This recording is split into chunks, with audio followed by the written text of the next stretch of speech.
আমার প্রিয় বন্ধুরা, আজকে একটা কথা জানাই তোমায়। হাই, আমি আবার মোটু হয়ে গেছি, চলবে, কোনো সমস্যা নেই।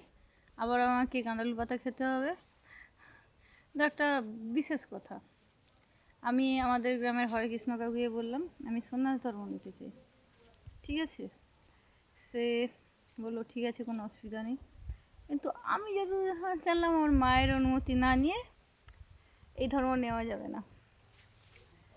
তো সেটা বড়, কি বলবো, এত রটনা খেয়েছি তো এক্স্যাক্টলি আমি সন্ন্যাস ধর্ম নেব। ঘটনা হলে তো আমি ফুস করে চলে যেতাম।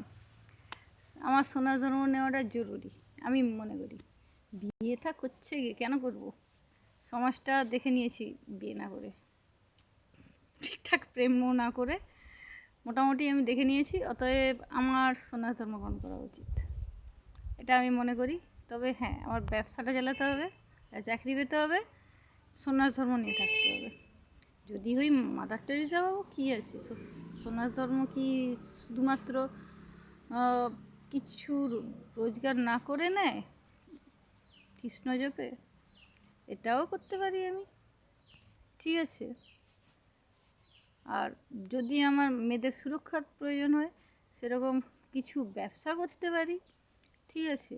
তারা কাজ করবে, থাকবে, খাবে, এরকম ব্যবস্থা করতে পারি, তাই না?